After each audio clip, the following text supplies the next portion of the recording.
Alrighty folks, well, now that you can see me a little better, it's a little before 8 a.m. right now. I've got some nice morning light here, and I'm standing on the beginning of the Falls Trail here, as you can see behind me. So a perfect morning. It's around 53 degrees in the wintertime. A little moody, but not too bad. We got a little rain last night, but I'm hoping that's going to make these waterfalls even more perfect. So I know I said it before, talked to a few people. They said the Falls Trail was in good condition, so I'm not too worried about pulling out crampons, but like we said in the beginning of the episode, you do have to go and sign in during the winter months. So we did that. And yeah, we're gonna head on down the trail. Chris got about a half an hour start ahead of me, so he'll push all the bears and the spider webs out of my way. Personal opinion, say what you will, but sometimes I just like to experience things to myself, you know. No knock on Chris at all, but yeah, he's about a half an hour in front of us. He's probably seen one of the first falls by now, but we're gonna link up with him eventually. But yeah, just wanted to shoot a little intro here at the beginning of the trail. This trail is pretty dangerous. It's ranked one of the most dangerous trails in Pennsylvania, believe it or not. You don't want to come out here ill prepared. You know, you don't want to hike on ice and end up falling. I think I read somewhere that it takes like nearly 11 to 12 hours for you to get rescued if you get hurt down here. So, you know, think about it. Be safe, don't do anything stupid, and we're not going to do anything stupid today. I wouldn't be out here if it wasn't going to be 70 degrees today. So, all right, let's get hiking. Also, I showed you the route earlier today, but it's hard to pass up this big map. So obviously we're here. We're going to head down here, head down the Glen Leigh side. We'll see all these waterfalls before meandering down to Waters Meet. I'm only going to get onto this Murray Reynolds Fall, since this is pretty much the last waterfall on this trail. So we'll get down to here, turn back. I'm thinking we'll meet up with Chris somewhere around here, and then we will finish up the trail by heading up the Gnoga Glen side and heading on back to the cabin. So that's kind of the gist of the day. I think it's going to be about 5 miles. So yeah. And one other thing is we are going to be descending nearly 1,000 foot of elevation. So starting here, heading down from about 2,200 feet down to 1,400, and then we'll be heading all the way back up. So a good bit of elevation gain.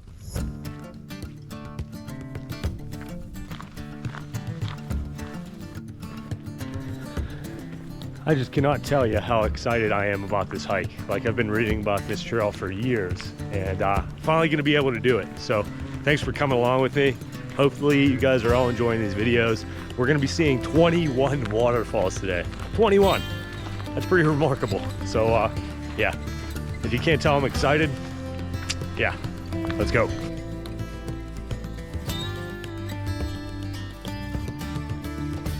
Well, the rain is starting to pick up, but as you can see, I've made it to the beginning of the Falls Trail, and they do take this pretty seriously. If you do this, make sure you register. If you don't, I think it's like a $200 fine minimum. So you want to be safe, guys. I know I said it already, but it doesn't take much to come out here and slip and fall and just ruin your trip. So make sure you're following the rules.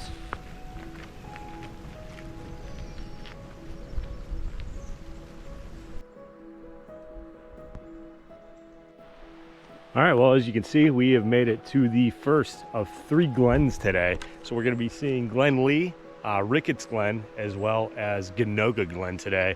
And if you're kind of curious what a glen was, I honestly thought it was like a creek or a stream before this trip, but it's like a valley that has very gentle sloping slopes, I guess we'll call it.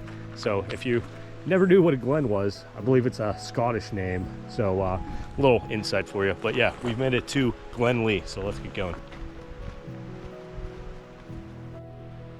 Well, I figured I would stop here and just show you some of these giant hemlock trees above me. And if you missed last week's episode, I touched upon a little bit about Mr. Rickett himself that this park is named after. So Rickett came to this area back in the 1800s, and he was kind of an entrepreneur. And he was also a colonel in the Civil War. He fought in Gettysburg and eventually came back to this area, buying up to 80,000 acres. He clear-cut pretty much all 80,000 acres except for the trees down in these glens here. So some of these hemlock trees that you see are hundreds and hundreds of years old. They found one that fell, a deadfall, and it was dated to be 900 years old, believe it or not. So some of these hemlocks are some of the biggest that you will find in the entire state. But yeah, Rickett himself was a bit of an entrepreneur. He opened hotels in the area, clear-cut the land, even dabbled in hydroelectric dams here in the park. And if you want to see a little bit about that, check out my episode last week. But yeah, check this guy out. All thanks to Rickett for saving this. Yeah, here's that same hemlock. As you probably guessed, video doesn't do the best job at showing just how giant these trees are. They're almost like mini redwoods, these giant hemlocks. And they're all throughout these glens, so we'll be seeing a lot of these today. Pretty cool.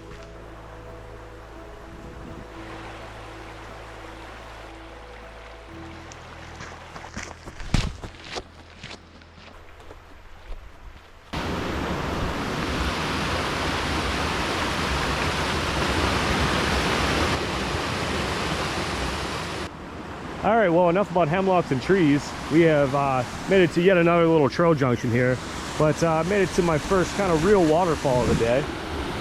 Nice little guy. And waterfalls are so common here in these glens that not all of them have names. There's, I believe, 24 named waterfalls in the park, but like this one here doesn't even have a name. So you're gonna see plenty of waterfalls. You're probably gonna be waterfalled out by the end of the day, but I'm ready, let's go.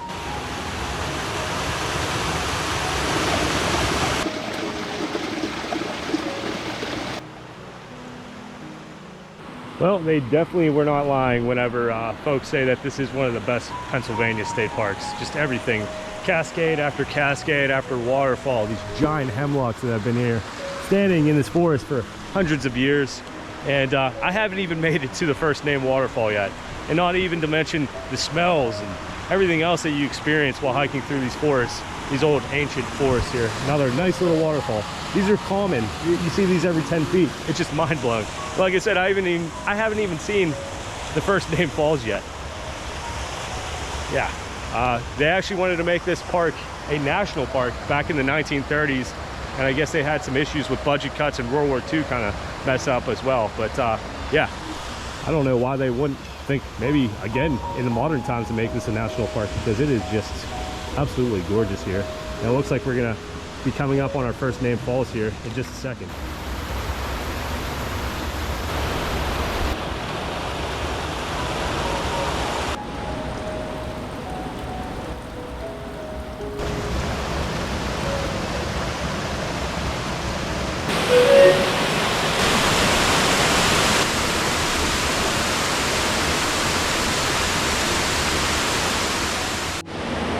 All right, well, as you probably guessed by the noise behind me, we have made it to our very first named waterfall of the day.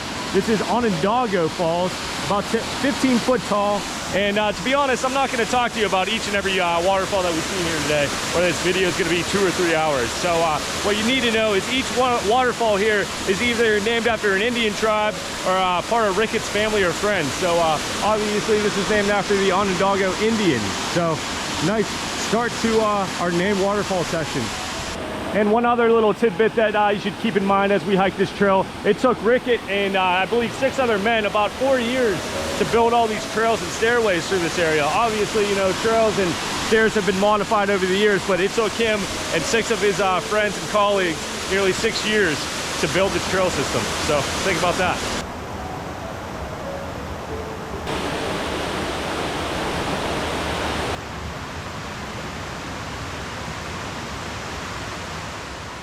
All right, here's our next fall. This is a top-down look at FL Ricketts Falls, and pretty cool. You can see Onondaga off in the distance there. This waterfall here is named after Ricketts' daughter, Leigh.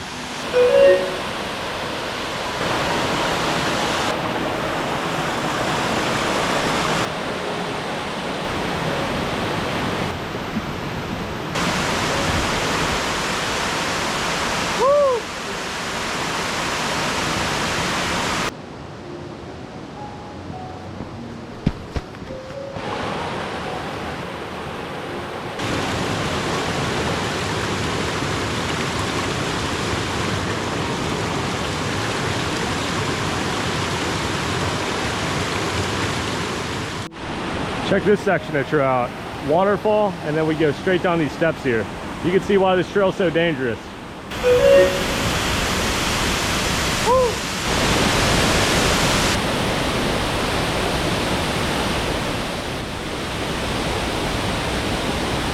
This place is crazy.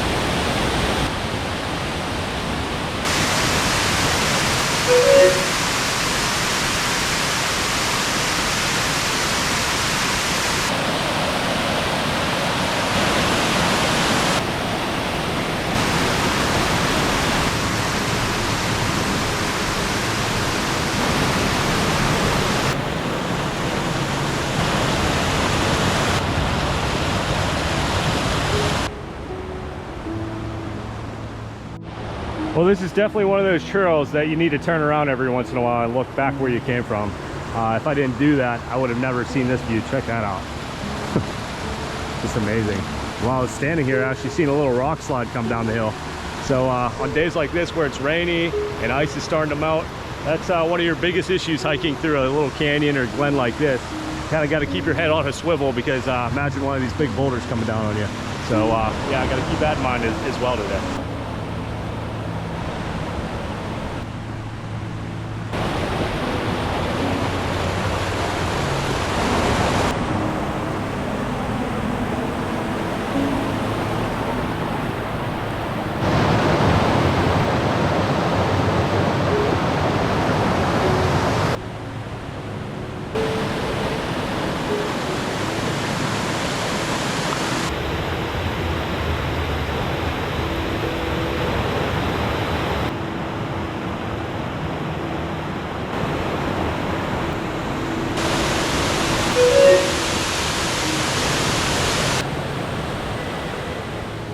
All right, and we have arrived at the base of Ozone Falls here. This is another one of those wedding cake style waterfalls here, 60 foot tall.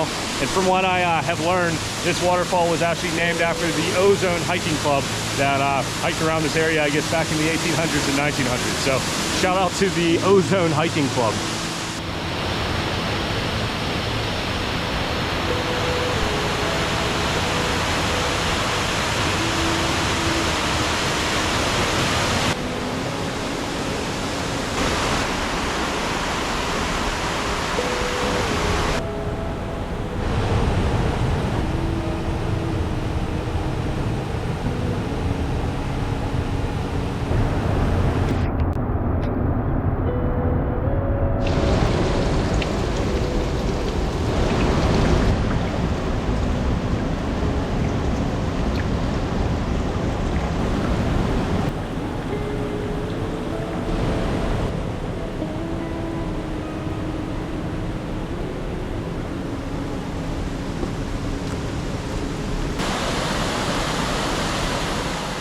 Like I said earlier, this is one of those trails that you have to keep looking behind you because you'll miss something awesome like this.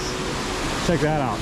Ozone Falls off in the distance, 60 foot drop down, and a ton of little cascades along the way. Yeah, crazy. We were just up there about 5 or 10 minutes ago, and then you got all these little streams kind of coming out of the cracks of this glen here. Just an absolutely magical place. Yeah, videos will never do stuff justice. You guys just have to come out and do it yourself. I mean, hopefully you guys are enjoying it at home, and hopefully you're a little drier than I am right now. All right, well, it's starting to pour on me even more now, and we have 3 waterfalls left before we complete this glen. So eventually we will run into an area known as where the waters meet, and then we'll head on down into Ricketts Glen. So yeah, 3 more waterfalls that we still got to see here before pretty much getting to the halfway point.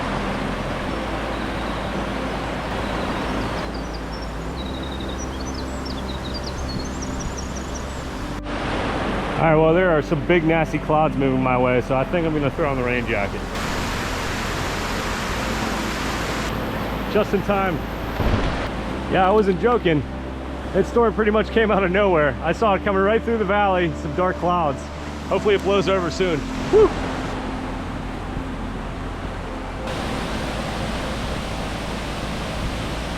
And just like that, the storm's over. That was pretty wild. It literally just blew in for 5 seconds, got me drenched, and that was it. These glens are pretty remarkable. Yesterday when we were hiking through one of the smaller glens when we did the cherry trail, it was almost like the valley was breathing. You'd get a big whiff of cold air and then a big whiff of hot air and vice versa pretty much all day. And I think we just experienced a little storm version of that. That was pretty intense.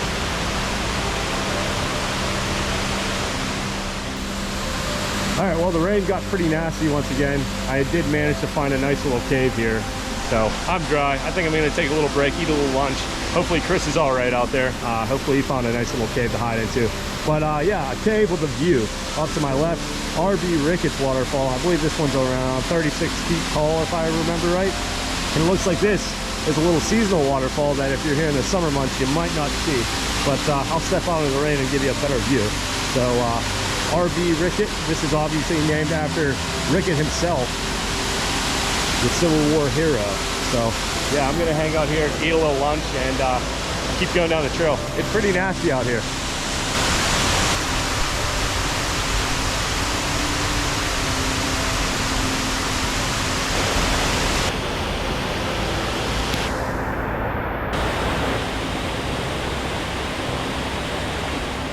Yeah, it doesn't seem like it's letting up, but this is why you spend the extra money and get the quick dry material.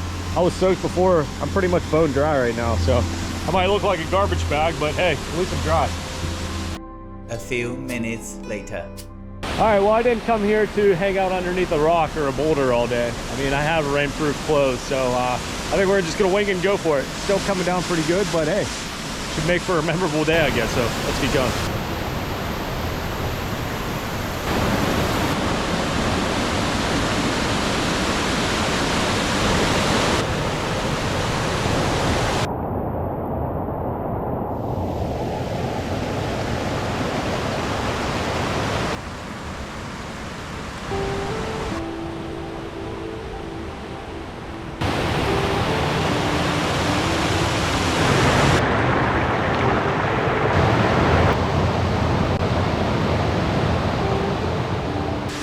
We have gained a little bit more distance and we have arrived at the top of yet another waterfall. This is the Reynolds Falls, and then if we look on down the creek, there's actually another waterfall right on the other side of the bridge there.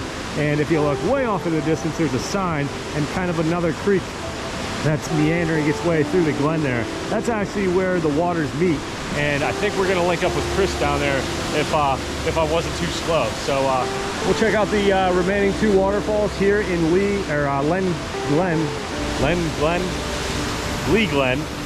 and we'll meet up with Chris hopefully.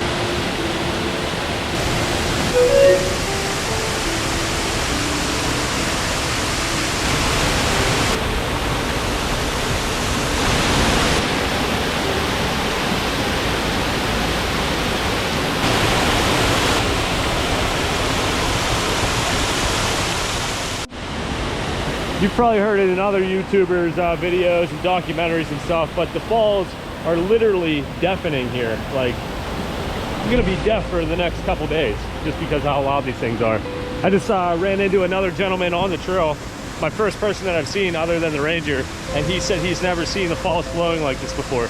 He said if you look up on the mountainsides, you don't really see them here, but back at Ricketts Falls, there's a lot of seasonal waterfalls that you don't normally see, so I feel extremely lucky being out here right now.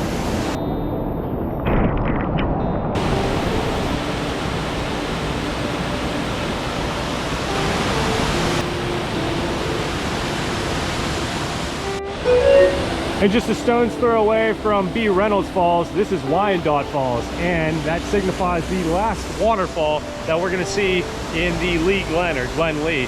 So just ahead of me here is where the waters meet. And in order to not make this video 3 hours long, I think I'm gonna make this a two-parter. So hopefully you guys enjoyed part one here from Ricketts Glen. Just an amazing experience, highly recommend it. This has to be one of the best state parks in Pennsylvania, if not the best. So yeah, I'll see you back here next week as we tackle Ganoga Glen. So yeah, if you aren't already, please hit that subscribe button, give me a like, check out Chris's channel, even though you didn't really see him too much on this video. His channel is Hiking with Ricky. But yeah, I'm just as excited to hike back up Ganoga Glen as I was coming down this one. So all right, we'll see you next week.